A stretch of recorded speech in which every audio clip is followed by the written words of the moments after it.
আমার কাছে প্রায়শই একটা প্রশ্ন আসে, সেটা হোয়াটসঅ্যাপে হোক বা কমেন্ট বক্সে, যে আমরা যারা কম ক্যাপিটাল নিয়ে বাজারে আসছি তারা বাজারে কিভাবে টিকে থাকব।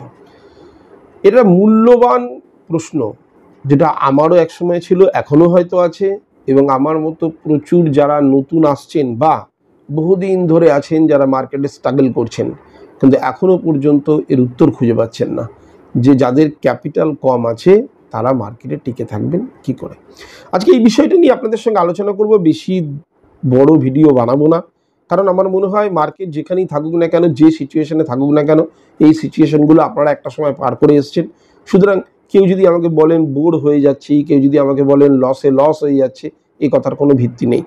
কারণ যে লেভেলটা থেকে বেরিয়ে এসছেন সেই লেভেলটাই এখন এসছেন, এই লেভেলটা থেকে যখন বেরিয়ে একটা সময় উপরে চলে যাবেন, পুরোনো দিনের কথাগুলো আর মনে থাকবে না। সুতরাং এই জিনিসগুলো যেটা আজকে আমি বোঝাবো, সেটা যদি বুঝতে পারেন এখন এবং ভবিষ্যতেও আপনার কিন্তু কাজে লাগবে। ভিডিওটা শুরু করবার শুধু একটা কথাই বলবো, যারা ফিনোলজি বাংলাতে নতুন আসছেন প্লিজ চ্যানেলটাকে সাবস্ক্রাইব করে বেল আইকনটা দিয়ে রাখবেন। যখনই কোনো ভিডিও আমি বানাবো তার নোটিফিকেশান আপনাদের কাছে পৌঁছে যাবে। পুরনো যারা আছেন লাইক শেয়ার কমেন্ট করে পাশে থাকবেন। আর ছোট্ট ডিসক্লেমার, এই ভিডিওর মাধ্যমে আমি যে কোনো জিনিস যখন আপনাদেরকে বলবো বা আলোচনা করব, ভাববেন সেটা এডুকেশনাল পারপাসে, কারণ সম্পূর্ণ এটা আমার ওপিনিয়ন। মার্কেটে কাজ করার দৃষ্টিভঙ্গি সবার ক্ষেত্রে আলাদা হয়। যদি আপনারা মনে করেন কোনো রকম অ্যাকশন নেবেন, আপনাদের অ্যাডভাইজারকে জিজ্ঞেস করুন, বা নিজে যদি পারদর্শী হয়ে থাকেন তাহলে অনায়াসে অ্যাকশন নিতে পারেন। চলুন ভিডিওটা শুরু করি। এখন কম ক্যাপিটালের বিনিয়োগকারী, এই কথাটা শুনতে কিরকম চিপ মনে হয়, তাই না? কিন্তু মনে রাখবেন, প্রত্যেকটা মানুষ যখন প্রথম পদক্ষেপ শেয়ার বাজারে রাখে তাদের কিন্তু ক্যাপিটাল ছোটই হয়। যারা বৃহৎ ক্যাপিটাল নিয়ে এসছে তারা বাজারকে বৃহৎ ক্যাপিটালটা দিয়েও গেছে। সুতরাং শিক্ষা হোক কম ক্যাপিটালের মাধ্যমে। কিন্তু যারা পুরনো হয়ে গেছেন তারাও তো এখনও পর্যন্ত ম্যানেজ করতে পারছেন না। তারা ভাবছেন পুরনো হয়ে গেছি, ক্যাপিটাল তো বাড়াতে পারিনি, লস করে করে করে করে ক্যাপিটাল তো ছোটেই আছে, এখন সেটাকে বাড়াবো কি করে। বাড়াবার কথা চিন্তা করার আগে ভাবুন ম্যানেজ করব কি করে। কারণ এখানে লড়াইটা বাড়াবার নয়, এখানে লড়াইটা হচ্ছে টিকে থাকার। আমরা আমাদের চিন্তা ভাবনাটা নিয়ে আসি বাড়াবো কি করে, আর যার জন্যই আমরা প্রবলেমে পড়ি। আমরা যদি মনে করতাম যে না, কিছু হোক বা না হোক আমি লস তো করবো না, আর সেটার মাধ্যম দিয়ে আপনি যখন এগিয়ে যাবেন দেখবেন আপনার পথ কিন্তু খুব সুন্দর হচ্ছে এবং আপনি এগিয়ে যাচ্ছেন এবং কিছু না কিছু আপনার কাছে আসছে। এটা মাথায় রাখতে হবে। আর এই বিভিন্নভাবে খুব যেখান থেকে শুনছেন ওভারনাইট এই 3-4 দিন এই, সেগুলোকে ইগনোর করুন। এবার কম ক্যাপিটাল বলতে কি বোঝায়, এর মূল্যায়ন করা কিন্তু খুব কঠিন। কারণ আমার কাছে ক্যাপিটাল কম বলতে আরও এমন একটা ফিগার দাঁড়ালো, হয়তো আমার উল্টো দিকে আপনি বসে আছেন, তার কাছে কম বলতে আরও বেশি অ্যামাউন্টেরটাকে আপনি কম বলছেন। সুতরাং এখানে কিন্তু কম ক্যাপিটালের কোনো সংজ্ঞা হয় না। কারো কাছে 50,000 টাকা ছোটো ক্যাপিটাল, কারো কাছে 5 লাখ টাকা ছোটো ক্যাপিটাল, তো কারো কাছে 50 লাখ টাকা ছোটো ক্যাপিটাল। এখন কেউ যদি আমাকে বলেন 50 লাখ টাকা ছোটো ক্যাপিটাল, অবশ্যই ছোটো ক্যাপিটাল। যার কাছে 50 কোটি আছে তার কাছে 50 লাখ ছোটো ক্যাপিটাল, যার কাছে 50,000 আছে তার কাছে 5-10 হাজার টাকা ছোটো ক্যাপিটাল। তো ছোটো ক্যাপিটালের কোনো মূল্যায়ন হয় না। আপনারা আপনাদের মতো করে ভেবে নেবেন আমার কাছে ছোট ক্যাপিটাল বলতে কি বোঝায়। এখন বাজারকে যদি বলেন, জিজ্ঞেস করি আমরা যে ছোট ক্যাপিটাল বলতে কি বোঝানো হয়, বাজার বলবে আমার মার্কেটটার নাম কি, ক্যাপিটাল মার্কেট। তো আমার এখানে যে অ্যামাউন্টটার কথা আমি বলছি, ধরুন 50,000, তার 1000 লক্ষ গুণ বেশি আমার এখানে লিকুইডিটি আছে, ভলিউম আছে, এত লোক ইনভলভড। তাহলে অ্যামাউন্টের পরিমাণটা না বলাই ভালো। এখন যে যার মতো করে আপনারা ধরে নেবেন যে আপনাদের ক্যাপিটাল কি হতে পারে। এইবারে প্রথম যে জিনিসটা হয় কি আমাদের মধ্যে আসে, আপনারাও একমত হবেন, যে কম দামি শেয়ার কিনবো আর অনেক দামে বেচবো। মানে হচ্ছে 5 টাকা 10 টাকার কোনো শেয়ার আমি কিনবো আর সেই শেয়ারের দাম 5,000 টাকা হয়ে যাবে, কি আরও কম 500 টাকা হয়ে যাবে, তখন বেচবো। 1000 টাইমস রিটার্ন আমি জেনারেট করতে পারবো। কিন্তু আপনারা কোথাও একটা জিনিস ভুলে যান, যে একটা ছোট স্টক, আপনারা যাকে পেনি স্টক বলবেন, ভেরি স্মল ক্যাপ বলবেন, একটা ছোট স্টক মার্কেটে এসেছে কেন, আগে ক্লিয়ার হতে হবে কোম্পানি মার্কেটে আসছে কেন। একটা কোম্পানি আছে যাকে আপনারা চেনেন, জানেন, অথচ সে মার্কেটে লিস্ট হয়নি এখনো, কিন্তু কোনোদিনও খবর পেলেন যে সেই কোম্পানিটা মার্কেটে লিস্ট হতে যাচ্ছে বা আইপিও নিয়ে আসছে। আপনাদের মনে একটা প্রশ্ন জাগবে যে এই যে কোম্পানিটা আছে মার্কেটে এলো কেন? মার্কেটে আসার কারণ হচ্ছে তাদের বিজনেসটাকে এক্সপ্যান্ড করা, বাড়ানো। ধরুন একটা কোম্পানি যে কলকাতায় কাজ করে, কলকাতা বেসড কোম্পানি, কাজ তো করে তারা বিভিন্ন জায়গায়, তাদের এক্সপোর্টও হয়, আমাদের ডোমেস্টিক একটা ভালো গ্রাউন্ড তার আছে। কলকাতায় কোম্পানি হলে কী হবে, বিভিন্ন জায়গায় তারা সাপ্লাই করে। সে মনে করলো যে আমি একটা ক্যাপেক্স বাড়াবো, অর্থাৎ আমি আর একটা প্লান্ট ধরুন গুজরাটে দেবো, একটা কথার কথা বলছি, একটা প্লান্ট গুজরাটে দেবো। সে কেন গুজরাটে দেবে? হতে পারে তার ট্রান্সপোর্টের সুবিধার জন্য, বা এইখানে যেটা করেছি আমি সেটাকে বাড়ানো আর সম্ভব না। তো বাড়ানো যখন সম্ভব নয়, তাহলে আমি কলকাতাতেই আর একটা প্লান্ট না করে আমি গুজরাটে করি, তাহলে ওই দিকের যে জায়গাগুলোতে আমি আমার জিনিসটাকে সাপ্লাই করব, ট্রান্সপোর্টেশন কস্ট অনেক কম পড়ে যাবে। এখন কথা হচ্ছে, আমি যদি প্ল্যানটাকে বানাই বা আমার ক্যাপেক্সটাকে বাড়াতে চাই, ক্যাপেক্স করতে চাই, তাহলে আমাকে কী করতে হবে? টাকা আনতে হবে। এবার টাকা আনতে গেলে আমাকে অনেক কটা অপশান আছে, তার মধ্যে চিরাচরিত যে অপশান ব্যাংক থেকে নেওয়া। ব্যাংক থেকে নিলে আমাকে ইন্টারেস্ট পে করতে হবে, 1 নম্বর। 2 নম্বর, যদি আমি স্টক মার্কেট থেকে নিই তাহলে আমাকে কোনো ইন্টারেস্ট পে করতে হচ্ছে না, এবং আমি ডিভিডেন্ড দিতেও বাধ্য নই। এটাও আমরা জানি যে কোম্পানি ডিভিডেন্ড দিতে কিন্তু বাধ্য নয়।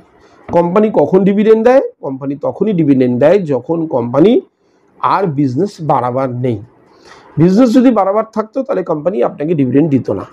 কোম্পানি আর একটা জায়গায় প্ল্যান্ট করতো, আর একটা জায়গায় প্ল্যান্ট করতো, কিংবা আরও বেশি প্রজেক্ট আনতো, সেই টাকাটা কাজে লাগাতো, তার ফলে তার গ্রোথ হতো। কিন্তু গ্রোথের জায়গা নেই, ঠিক আছে? মাইনিংয়ে যারা কাজ করে তাদের কোনো গ্রোথের জায়গা আছে? নেই। কোল ইন্ডিয়া কি গ্রোথ করবে? অন্য জায়গায় আবার একটা মাইন করতে হবে, তো তাহলে সে কী করে? ডিভিডেন্ড দেয়, কারণ আমার খরচা করবার জায়গা নেই, তো আমি মনে করবো ডিভিডেন্ড দিতে। যাই হোক, সেটা গেল। তাহলে কোম্পানি নিচ্ছে কি, স্টক মার্কেট থেকে নিলে আমাকে জানি আমাকে ইন্টারেস্ট পে করতে হবে না। যেহেতু আমাকে ইন্টারেস্ট পে করতে হবে না, তাহলে আমি নিশ্চিন্তে কাজ করতে পারবো। তার বিনিময়ে আমাকে কী করতে হবে? সেবির কাছে টোটাল ডকুমেন্ট আমাকে খুলে দিতে হবে। আমার ব্যালেন্স শিট কী আছে, আমি প্রফিট কী করি, আমি আমার রেভিনিউ কী আছে, কোন মাসে আমার রেভিনিউ ঝাড় খেয়েছে, ইত্যাদি ইত্যাদি সব খুলে দিতে হবে। তো কী বা কী, আমি একটা জায়েন্ট কোম্পানি, এখন খুলে দিলে কোনো অসুবিধা নেই। আর একটা জিনিস হচ্ছে ছোট কোম্পানি। ছোট কোম্পানি মনে করছে যে আমি আমার বিজনেসটা বাড়াতে গিয়ে বেকার লোনের মধ্যে ডুবে থেকে আমার লাভ নেই, আমি একটা কাজ করি, আমি স্টক মার্কেটে লিস্টেড হয়ে যাই, কি আছে আমার, যা আছে আমি খুলে দেবো। এইবারে দেখা গেল কি, যখনই স্টক মার্কেট এলো, আইপিও যারা কিনলেন, একটা 5 টাকা দামের শেয়ার, কম দাম দেখে আমরা ঢুকে যাচ্ছি আর ভাবছি শেয়ারটার দাম বেড়ে যাবে। একটা জিনিস মনে রাখবেন, শেয়ারের দাম বাড়া মানে তার মার্কেট ক্যাপও বাড়া। এই ছোট ছোট জিনিসগুলো যদি বাজারে আপনি না জানেন, তাহলে আপনি কিন্তু বাজার থেকে লাভ তুলতে পারবেন না। 5 টাকা শেয়ার 500 গেল, তার যা মার্কেট ক্যাপ ঠিক ততটাই বাড়বে। সুতরাং মার্কেট ক্যাপ একটা কোম্পানির বেড়ে যাওয়া অত সোজা জিনিস নয়। সুতরাং আপনাকে মনে রাখতে হবে যে একটা ছোট ক্যাপিটালকে নিয়ে আপনি যদি মনে করেন এই ধরনের স্টকগুলোকে চিহ্নিত করবেন বা এর মধ্যে ইনভেস্ট করবেন, তাহলে আপনি কোনো দিনও মার্কেটে টিকে থাকতে পারবেন না। ঢুকে থাকবেন, প্রথম দিকে আপনার মনে হবে ভুল করেছি, কেউ বলবে লং টার্মে শেয়ারের দাম বাড়ে, আপনি ভাববেন হ্যাঁ তা তো বাড়েই, তাহলে ওয়েট করি। 1 বছর 2 বছর ওয়েট করবেন, স্টকের দাম বাড়লো না, আপনি আলটিমেটলি কী করবেন? লস নিয়ে বেরোবেন। লস নিয়ে বেরোনো তো ঠিক আছে, সে তো বেরোলেন, এই 2 বছর অপেক্ষা করলেন, সেটাও তো একটা বিরাট বড় ব্যাপার। সেখান থেকে কিছু শিখতেও পারলেন না, কারণ আপনার কেনা শেয়ার না তার মধ্যে কোনো ভোলাটিলিটি ছিল, না তার মধ্যে কোনো গ্রোথ ছিল। একটা জিনিস মাথায় ঢুকিয়ে নিন, যারা ছোট বিনিয়োগকারী আছেন, কোম্পানিগুলো কিভাবে কাজ করে, কিভাবে বড় হয়। একটা কোম্পানি আছে, তাকে আপনি কিছু অর্ডার দিলেন, সে কোম্পানিটা বাড়লো, তারপর তাকে আবার কিছু অর্ডার দিলেন, সে কোম্পানিটা আরও বাড়লো। তার মানে যে কোম্পানি কনসিস্টেন্ট অর্ডার পাবে সেই কিন্তু তার মধ্যে গ্রোথ আসবে, সেই বড় হবে। অর্থাৎ দেখা গেল একটা ছোটো কোম্পানি কোন একটা সেক্টরের, সে কোনো একটা গভর্নমেন্ট অর্ডার হোক, কোনো প্রাইভেট অর্ডার হোক, কিছু পেয়েছে, সে একটু বাড়লো। তারপরে আবার কচিত ধরনের দেখা গেল 5-6 মাস পরে গিয়ে আবার একটা অর্ডার পেলো, সে আরও বাড়লো। কিন্তু ম্যাক্সিমাম ক্ষেত্রে দেখা গেছে এই পেনি স্টকগুলো যেগুলো হয় সেগুলো যখন অর্ডার পায় এত চারিদিকে কথাটা চাউর হয়, সবাই মিলে গিয়ে ওটার মধ্যে মুখ থুবড়ে পড়ে ইনভেস্ট করে এবং স্টক উপরের দিকে ছোটে। কিন্তু মনে রাখতে হবে স্টকে গ্রোথ তখনই হবে যখন স্টকের মধ্যে কনসিস্টেন্ট অর্ডার আসবে। 6 মাসে হোক 1 বছরে হোক অর্ডারটা আসতে থাকবে, তবেই তো কোম্পানি চলবে, তবে কোম্পানির টপ লাইন অর্থাৎ রেভিনিউ, বটম লাইন অর্থাৎ প্রফিট বাড়বে।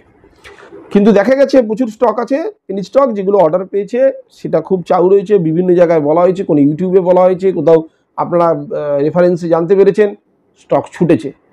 কিন্তু যখনই দেখছেন আর কোনো অর্ডার নেই স্টকের মধ্যে, তখন কী হবে? স্টক পড়তে শুরু করবে। কারণ যারা নিচে কিনেছিল তারা মনে করবে স্টকে কোনো গ্রোথ নেই, সেল করে বেরিয়ে যায়। এবার তারা তো সেল করে বেরিয়ে গেল। যখন আপনি কি দেখেছেন? আপনি দেখেছেন অর্ডার পাওয়ার পর স্টকটা চলতে শুরু করেছে। কারণ সব জায়গায় এটাই বলা হয়েছে দুর্দান্ত সেক্টর, এর ফিউচার খুব ভালো, আপনি ঢুকে পড়েছেন। মনে করা যাক ওলা ইলেকট্রিককে। সেক্টর ভালো মানেই কিন্তু স্টক ভালো নয়, এটা মনে রাখতে হবে। স্টক ভালো নির্বাচন করতে গেলে তার ব্যাকগ্রাউন্ড দেখতে হয়। যখন ইভি নিয়ে প্রচুর কথা হচ্ছিল, বছর 5 আগে থেকে ইভি নিয়ে প্রচুর কথা হচ্ছিল, তখন যখন ওলা ইলেকট্রিক মার্কেটে আসে তখন সবাই বলেছিল ওলা ইলেকট্রিক কিনুন, ওলা ইলেকট্রিক। যারা আজকে বলেছে যে ওলা ইলেকট্রিক খারাপ হয়ে গেছে, তারা একসময় বলেছিল ওলা ইলেকট্রিক কিনুন, ওলা ইলেকট্রিক কিনুন। ওলা ইলেকট্রিক কিনে মার্কেট ওলা ইলেকট্রিকের প্রচুর দূর দৌড়লো। কিন্তু আপনারা কেউ দেখেছেন তার যে ওনার ভাবিস আগরওয়াল, তার একটা বিজনেস দাঁড় করাবার রেকর্ড নেই। আপনারা এগুলো কিচ্ছু দেখেননি। আপনাদেরকে বলছি না, মানে ছোট বিনিয়োগকারী যারা আছে তাদেরকে বলছি, তারা কিছু দেখেনি। তারা কি দেখেছে? সেক্টরটা তো সত্যিই বড় হবে। কিন্তু দেখা গেল সেই কোম্পানিটা আস্তে আস্তে দেখা গেল তার বিভিন্ন জিনিসগুলো ধরা পড়লো, সামনে এলো, এবং দেখা গেল সেই স্টক পড়তে যাদের বড় বড় স্টেক ছিল তারা ছেড়ে দিল, বার করে নিল তাদের স্টেক, মার্কেট নিচে পড়লো। আর যারা হাই দামে কিনেছিলেন তারা ফেসে বসে রইলেন। সুতরাং এইটা মনে রাখতে হবে, OLA electric auto sector, EV সেক্টরের মানেই তো অটো সেক্টর। ইভি সেক্টর বলে তো আলাদা কিছু নেই, অটো সেক্টরের মধ্যেই তো পড়ে। অটো সেক্টরে বড় বড় খেলোয়াড় আছে, টাটা মোটরস, মাহিন্দ্রা, এরকম বড় বড় প্লেয়ার আছে, মারুতি।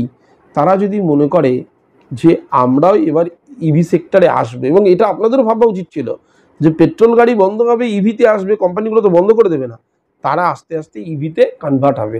আর যখন ইভিতে কনভার্ট হবে তখন এই সমস্ত কোম্পানিগুলো দাঁড়ানো চান্স কমে যায়। সেটাই হলো আলটিমেটলি। সো সেক্টরের ফিউচার খুব ভালো দেখে স্টকের ফিউচার হয় না, এই ভুলটা আমরা প্রথমে করি যারা ছোট ইনভেস্টর আছেন। এখন কথা হচ্ছে, এটা তো অনেক বললাম যে পেনি স্টকে ইনভেস্ট করবেন না। পেনি স্টকে মাঝে মধ্যে খবর আসে 1000 গুণ রিটার্ন, ও হতে পারে, 1-2 কেসে হতে পারে, কোনো বড় কোম্পানি অ্যাকোয়ার করেছে, বেড়ে গেছে স্টকের দাম, হতে পারে। কিন্তু সেটা দেখে বাকি 99 স্টককে বিচার করা যাবে না। তাহলে পেনি স্টক প্রথম আমার চ্যাপ্টার থেকে বাদ হবে যারা ছোট বিনিয়োগকারী আছেন বা কম ক্যাপিটালের বিনিয়োগকারী যারা আছেন। দ্বিতীয়ত, আমি কোনো রকম মিড ক্যাপ আর স্মল ক্যাপ, পেনি স্টক বাদ হয়ে গেল। মিড ক্যাপে কি হয়? খুব দ্রুত বাড়ে, তেমনি খুব দ্রুত পড়েও। আপনার বোঝার আগে, যেহেতু আপনার ক্যাপিটাল কম নয়, আপনার বোঝার আগে দেখা গেল স্টক বেড়ে গেছে অলরেডি। এবার আপনি তো সেই বাড়াটা দেখছেন, দিকে ঢুকছেন, তাহলে আপনার সেই buy at low sell at high, এই buy at low sell at high জিনিসটা আপনি ধরতে পারবেন না। তার আগেই যা অ্যাকশান দেখাবার দেখিয়ে দেবে স্টকটা।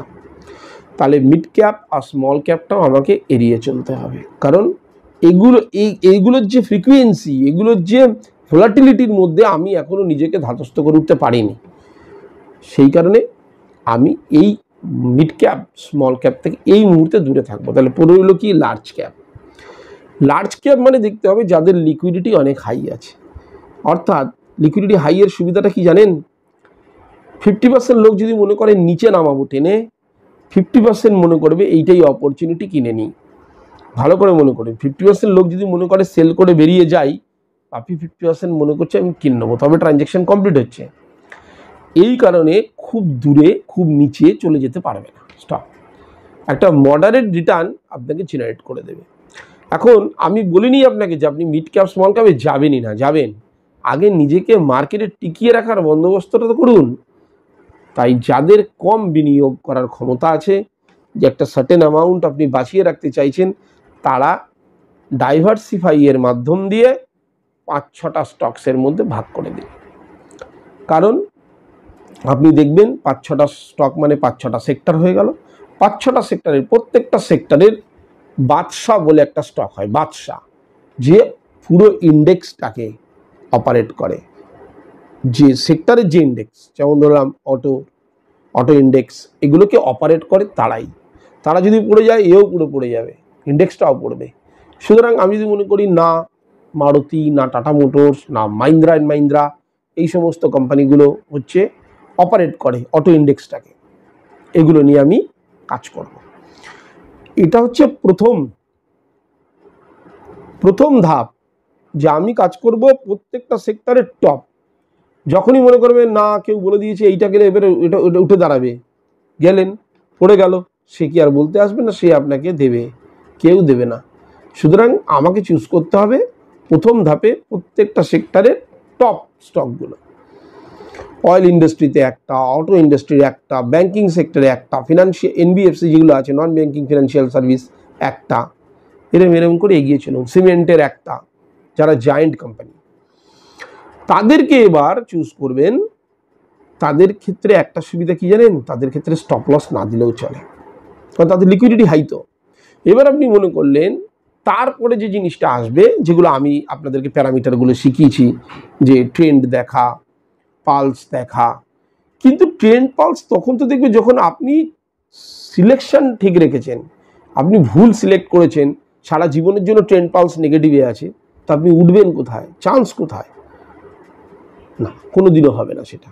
তাই জন্য সবসময় সেক্টরের যে হেড, তাকে, অর্থাৎ হেড অফ দ্য ডিপার্টমেন্ট, ওই ডিপার্টমেন্টে যে সেরা, অয়েল অ্যান্ড গ্যাসে রিলায়েন্সকে বেছে নিতে পারেন, আরও বড় বড় কোম্পানি আছে বেছে নিতে পারেন।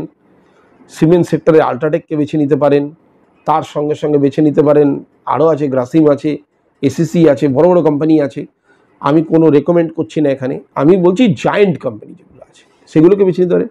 আইটি সেক্টরে Infosys, TCS, Tech Mahindra, banking সেক্টরে HDFC, ICICI, Kotak Mahindra, Axis, এগুলোতে লিকুইডিটি প্রচুর আছে, এতে তো আপনার স্টপ লস লাগবে না। শুধু মনে রাখবেন যে আপনি ট্রেন্ড পালস দেখে কোথায় নিচে নেমেছে স্টকটা, একটু সেল হয়ে কারেকশান হয়েছে, সেগুলোর মধ্যে আমি ঢোকবার চেষ্টা করব। শুরু হোক এই মাধ্যম দিয়ে, টিকে থাকাটা শিখুন। তারপরে এইখানে ইনভেস্ট করার পরে আপনি মিড ক্যাপগুলোকে দেখুন, মিড ক্যাপগুলো কীভাবে কাজ করে, কত দ্রুত এগোয়, কত দ্রুত নামে, সেইভাবে যখন নামে কোন পজিশানটাতে আমাকে ধরতে হবে। কিন্তু আমি বারবার বলছি, যারা ছোট বিনিয়োগকারী আছেন, ইভেন যারা বড় বিনিয়োগকারী আছেন, পেনি স্টকের দিকে যাবেন না, ভেরি স্মল ক্যাপ স্টকের দিকে যাবেন না। কারণ এই দুটো আপনার যে প্রিন্সিপালটা, তাকে পুরো খেয়ে নেবে, আস্তে আস্তে আস্তে আস্তে খেয়ে নেবে, উই পোকার মতো খেয়ে নেবে। কারণ আপনি ভাববেন এই মাসটা দাঁড়িয়ে যাই, আপনি মনে করবেন 6টা মাস দাঁড়িয়ে যাই, আপনি মনে করবেন 1টা বছর দাঁড়িয়ে যাই। একটা সময় আসবে যখন আপনার ক্যাপিটালটা আস্তে আস্তে খেতে খেতে 50% এসে দাঁড়িয়েছে। কিন্তু আপনি যদি আমার কথা মতো অ্যাটলিস্ট মনে করতেন যে লার্জ ক্যাপের কোনো জায়েন্ট কোম্পানির সঙ্গে কাজ করবেন, তাহলে কিন্তু আপনার এই জিনিসটা আজকে হতো না।